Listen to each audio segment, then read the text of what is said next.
Wala pang opisyal na ulat tungkol sa trade rumor na kumakalat ngayon na kinabibilangan nina Jerem Lastimosa at Dalf Panopio. Si Jerem Lastimosa ay napili ng Magnolia Hotshots bilang ika-9 na overall pick sa 2024 PBA Rookie Draft at pumirma ng 3 taong kontrata sa koponan.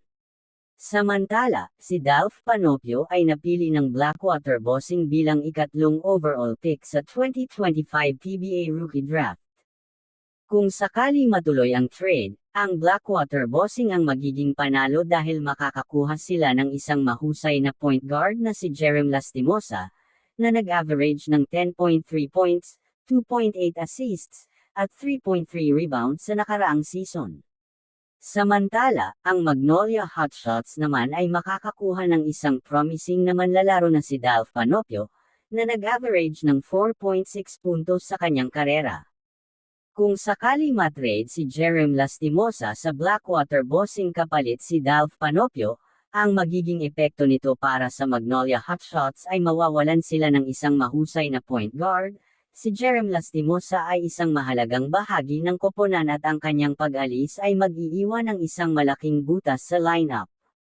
Ang Magnolia ay kailangang hanapin ng isang bagong point guard upang punan ang puwang na iniwan ni Jerem Lastimosa. Para naman sa Blackwater Bossing, makakakuha sila ng isang mahusay na point guard na nag-average ng 10.3 points, 2.8 assists, at 3.3 rebounds sa nakaraang season. Si Jerem Lastimosa ay isang mahalagang karagdagan sa koponan at ang kanyang pagdating ay magpapalakas sa lineup ng Blackwater.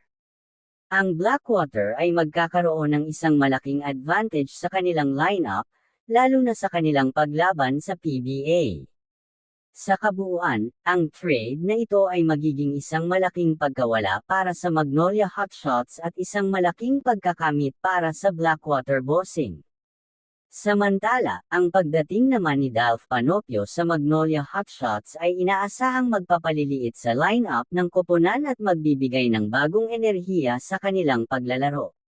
Bilang isang mahusay na manlalaro, si Dalf Panopio ay nag-average ng 4.6 points, 1.0 rebounds, at 0.8 assists sa kanyang karera. Kaya naman hindi papayag ang Magnolia sa trade na ito dahil si Jerem Lastimosa ay isang mahalagang manlalaro para sa koponan na nagpapakita ng malaking potensyal bilang isang point guard. Ang Magnolia ang nag-sign kay Jerem Lastimosa ng 3 taong kontrata noong July 2024 at inaasahang magiging isang mahalagang bahagi ng koponan sa mga darating na season.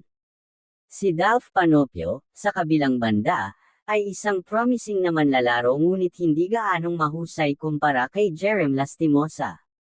Kaya, hindi makatarungan ang trade na ito para sa Magnolia kung sakali.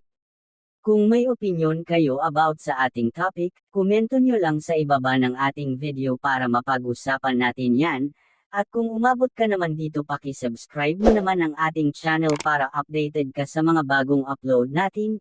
Yun lamang po at maraming salamat po sa inyo.